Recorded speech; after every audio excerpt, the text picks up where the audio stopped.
Many students on undergraduate or postgraduate courses may have to write a dissertation at some point. A dissertation is really an extended piece of research that you do, and that can be several thousand words, and what it involves is looking at a topic in much more detail. In general, dissertations take the form of an original piece of research that you have to do over a period of time. The key difference between this and other assignments is that you have a lot of freedom on what you research and how you go about doing that.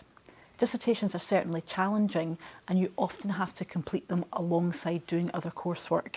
However, they can be rewarding because you've got quite a lot of control over what it is you're researching. Although a dissertation can seem daunting, most have a recognisable structure, and this usually includes number one, an introduction.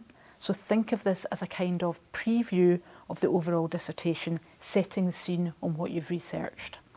Point two, a literature review.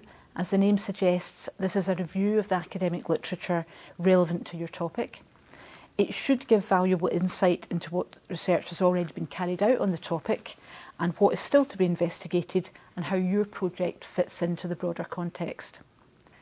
Point three, a methodology should be a clear outline of the methodology you've chosen to do your research. So this section must detail exactly what you did, whilst also justifying the decisions that you made and addressing any ethical concerns that may be involved.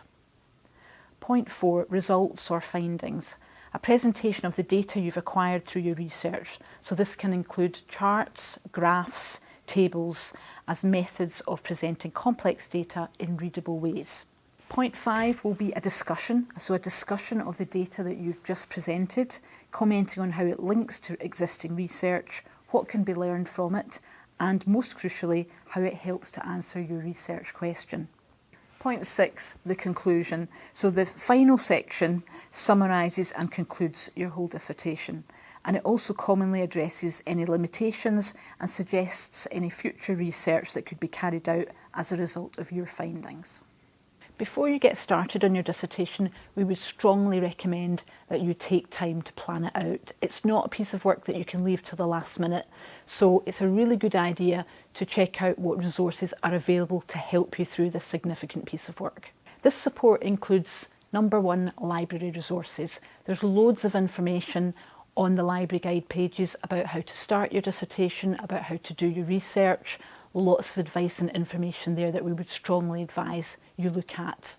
Your dissertation supervisor is also another key person that you need to make contact with. They will support you through the dissertation process, and it's really important to build up a good relationship with that supervisor because they can be invaluable in helping you and guiding you through the process. And finally, don't forget the academic skills team. We offer longer 1 hour dissertation appointments, and we do these via Teams, and that really gives you a chance to speak to us in depth about what you're doing for the dissertation, and so we can guide you on areas like the structure, being critical, those kind of areas. We're not subject specialists, so you will always know far more about the topic than we will, but what we do understand is how to write a dissertation. Many of us have had to do that ourselves, so we understand the time pressure, we understand the requirements of that significant piece of work. It's also worth listening to our podcast, A Wee Blether About, as well as lots of academic skills information. We have a short series there about dissertations, and that includes thinking about your literature review, how to get started, that relationship with your supervisor. Lots of information there that's really useful that will get you started on this journey.